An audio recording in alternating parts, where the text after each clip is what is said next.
It's a cool lake. Nice.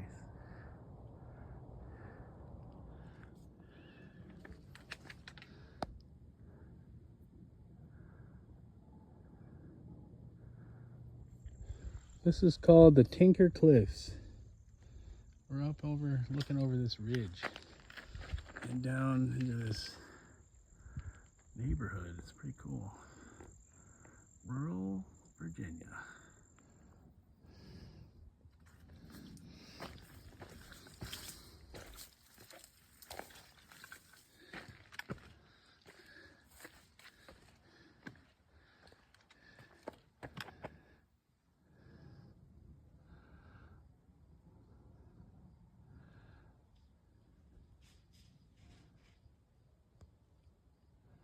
I really feel like we're in the height of the fall colors here in Southern Virginia.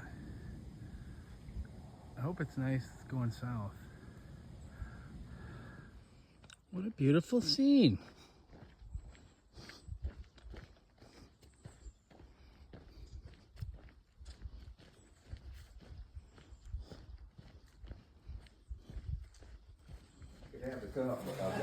That is a big doggy.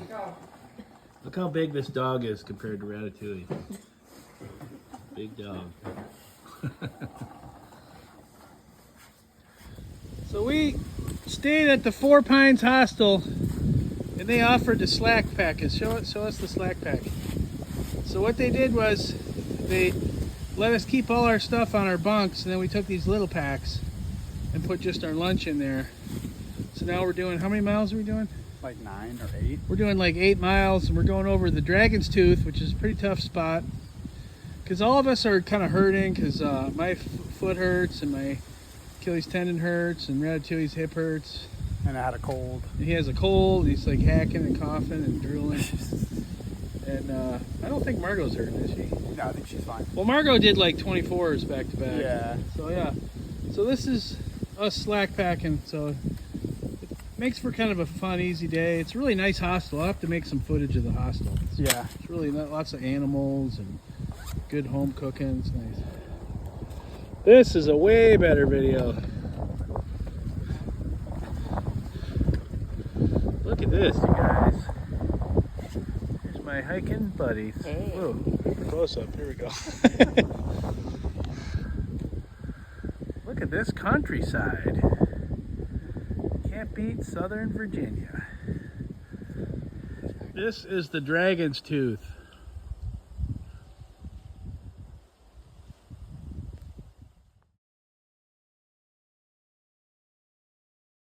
Ratatouille is braving the Dragon's Tooth. He's in the gum right now. Video record. This view is insane.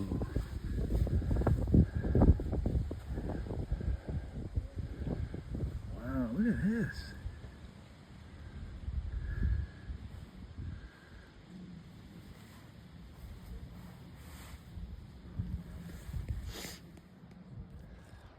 You know who never gets to see this?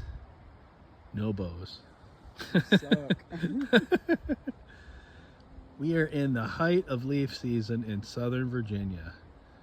Wow, there's people been living in Virginia for like 300 years and it's still this wild. That is amazing. There's so much life here. Here is the hostel we're staying at. Right there, that red building. This is the Four Pines Hostel. It was a really great experience. There's chickens here running around. There's a big old dog. Nice home cooked meals every day. It was very comfy and homey experience. Yeah. Okay. Did you hear that? What? He's like, man, I wish they had that color hyperlight whenever I got mine. They only had white. So we're walking up to the Audie Murphy Monument. Here's some flags.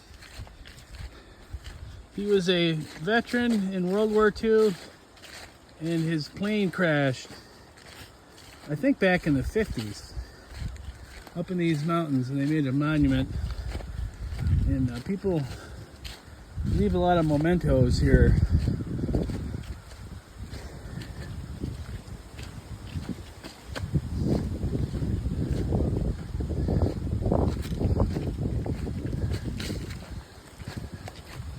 There it is.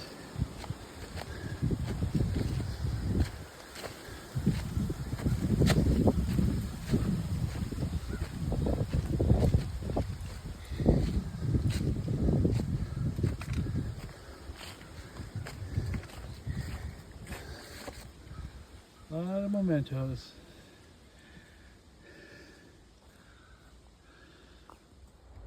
Ratatouille is crossing the creek in the cold early November weather.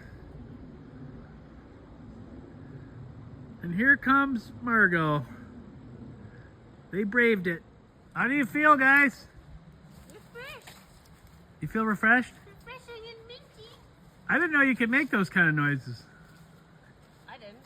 That was Ratatouille? Yeah. Oh, I thought that was you.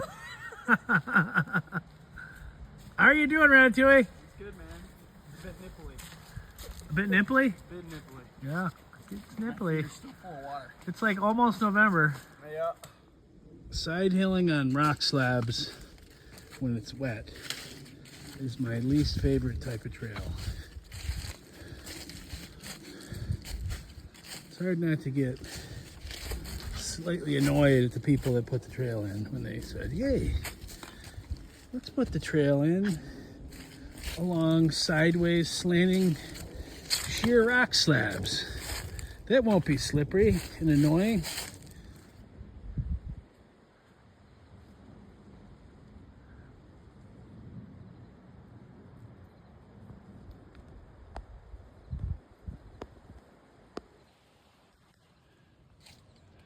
Yep.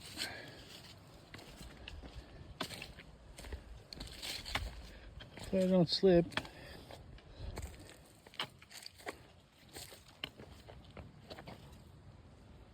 This is pretty cool. Nice. This is a nice view.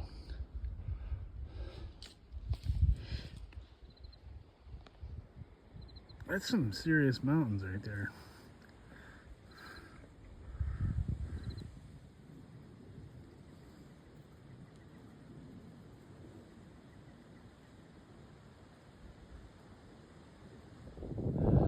This is one of the most beautiful valleys I've ever seen. It's just perfect. Look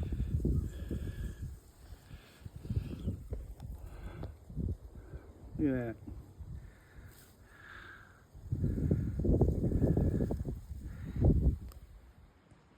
I'm in a dark rhododendron forest.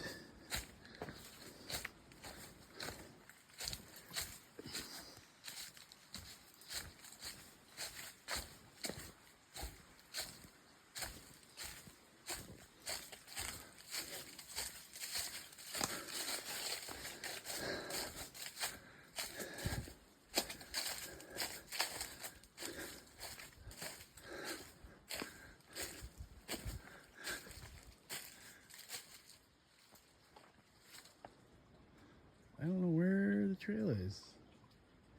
I think it's this way.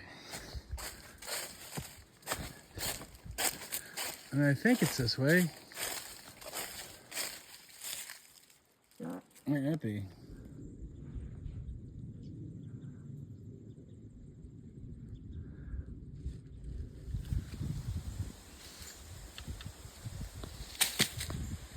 There is a horse on the trail.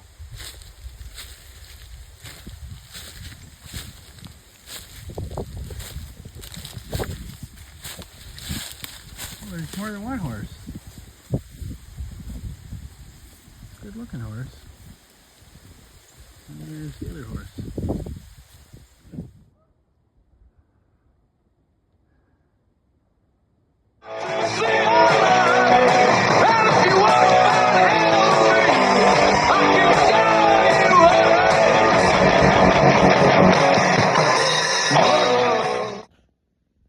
Look at this little guy. He's a little booger. Look at him.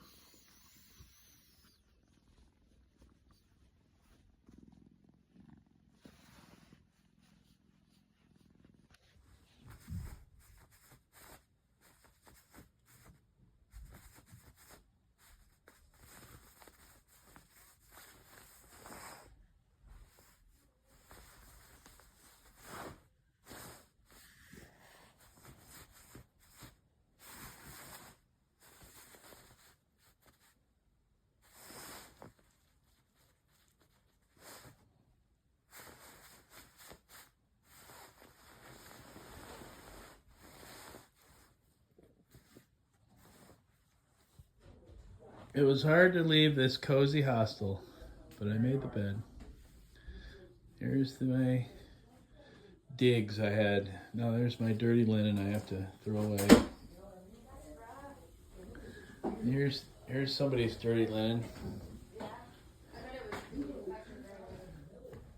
Here's Ratatouille. He's getting ready to hike the trail again after this cozy hostel. So hard to leave. This was so cozy. That's where Margot Polo stayed. And this is their little closet. And there was a kitty that stayed with me all night. There's like a chimney, I guess. Yeah, it's pretty sweet. It's a really nice hostel. I'm at a hostel, and I have a little kitty who's hanging out with me in my bed. It's a sweet little young kitty. She likes to bite me. Hey, come here. Ow.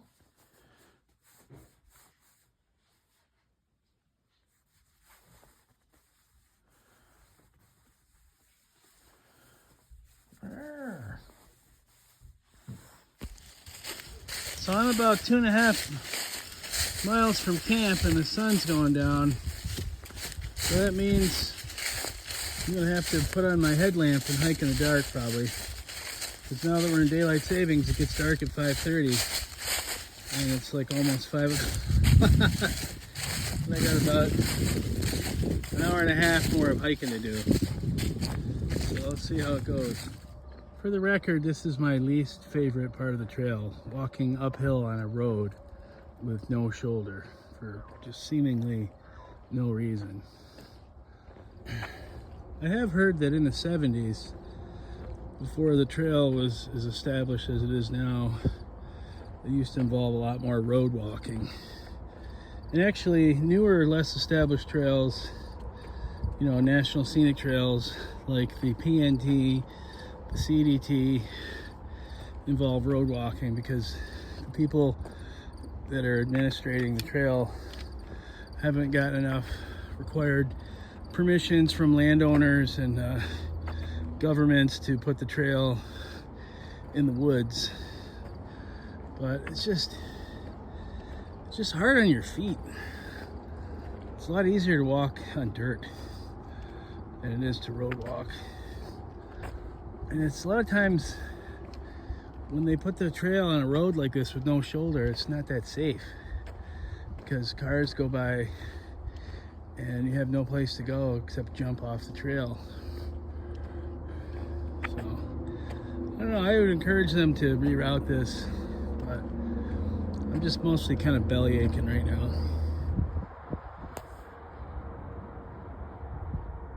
I guess we're gonna cross this bridge. That's why the trail goes on the road, but I don't see why they couldn't have gone through the woods. More scenic views from the Appalachian Trail.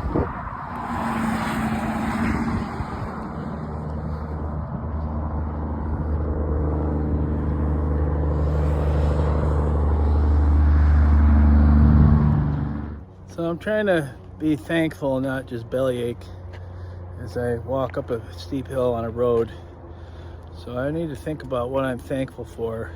And I think what I'm thankful for is that eventually I'll get off this road and I'll be in the woods. So that's what I'm thankful about.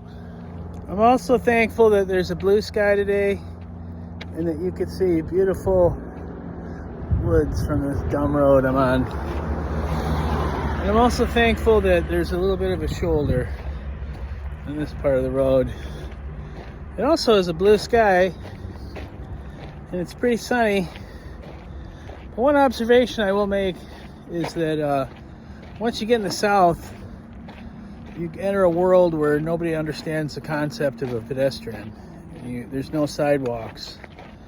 And that if you didn't have a backpack on and you were just taking a walk, people would stop and think that you're broke down somewhere because there's no reason to take a walk along a road with no sidewalk.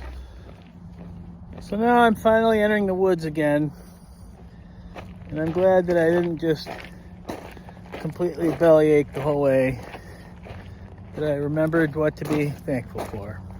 See? So here is the trail going back into the woods. Also, one more thing that I need to add is that even though people in the South haven't invented the sidewalk yet, the people are really nice. They're unbelievably friendly. Whenever we go to town and get food and eat biscuits and gravy for breakfast and chicken fried steak and things like that, people are super nice. And also the drivers, as they go by, are very friendly and they wave. So I don't want to be unfair. And also the South has been very beautiful. I'm kind of enjoying walking at a leisurely pace. I find that if I try to push myself too hard, it becomes unpleasant, I get stressed out, and I have a slight nagging injury on my foot, which is not serious enough to get off the trail, but it prevents me from doing 20 miles a day.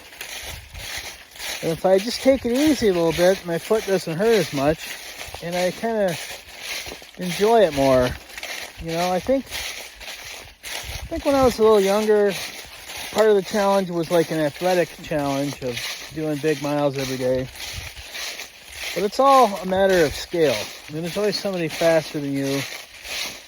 There's people every year that attempt the FKT, which is the fastest known time. And, you know, every year it gets shorter and shorter. I followed a guy on Instagram that I actually met who holds the FKT. And I used to see him posting on Instagram, and he was always miserable.